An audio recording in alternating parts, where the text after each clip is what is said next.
This is Ken Pyle, and we're at the 2012 Broadband Communities Summit with Jim Baller of Baller Herbst. Jim, you've put together a program on economic development. Why don't you give us the thumbnail of that program?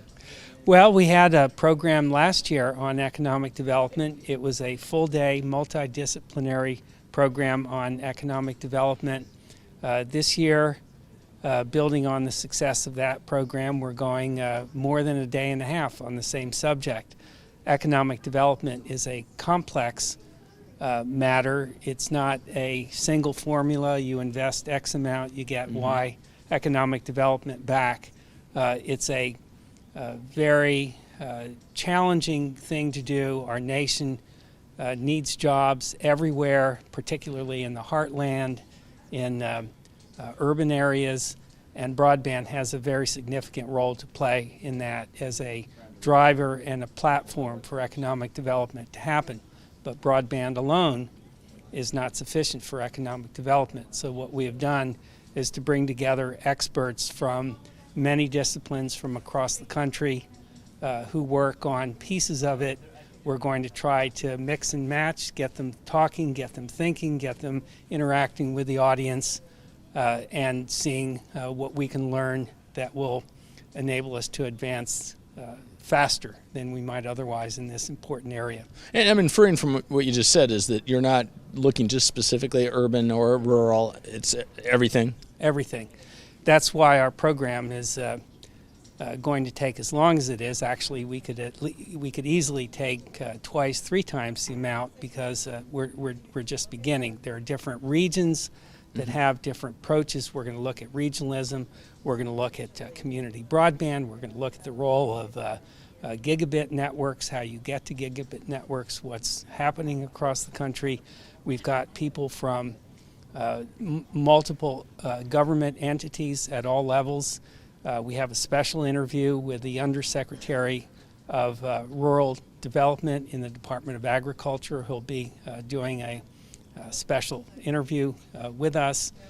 We've got people from the public sector, the private sector, leaders, all, many of them are keynoters ordinarily, but they're here because all recognize this is a crucially important topic for the United States, and we want to make as much progress as we possibly can. Well, it sounds like it's really going to be more of a interactive type of day and a half. It will certainly be interactive. Last year, our audience told us after the event that they would have liked more time to interact with the speakers, so we're going to accommodate that. We're going to try to address the concerns of people in the audience as much as we possibly can. I know from just talking to the speakers that they're going to be meeting people that they've wanted to meet for a long time. They're eager to ask their own questions, so we're very excited about what's going to happen tomorrow. Bottom line on all this is that as we look back a century or so ago, when electricity was being introduced in the United States, people didn't know what to do with it. They recognized that it was a platform that was going to drive our economy and our education and our way of life forward, but it took some time to try to figure out how to incorporate electricity into our daily lives. We're in the same place with high-capacity broadband connectivity, and what we're trying to do is learn from what our forebears learned a century ago and bring those lessons to bear on getting the time between the introduction of connectivity at high-capacity levels and uses and adoption of connectivity working for America as quickly as we can. Well, and it sounds like you aren't going to just focus on the infrastructure itself. That's an enabler, but also the infrastructure itself can enable these new applications, whether it be wireless or whatever it might be. Exactly. We very firmly believe that the infrastructure has to be there to support the applications, but having the infrastructure in and of itself is not enough.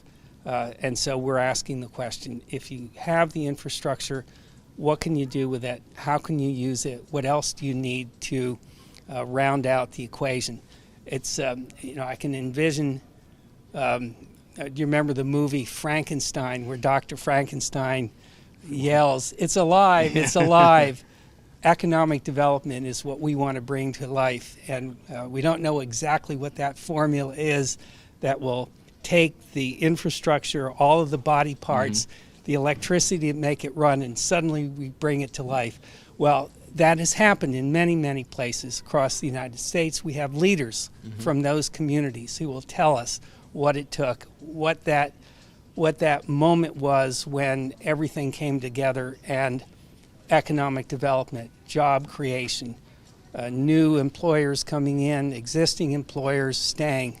What happened? Why did that happen? What worked? What didn't work? We'll go into it all in the next day and a half. Well, super. I look forward to hearing some of those sessions. Okay, Thanks. thank you.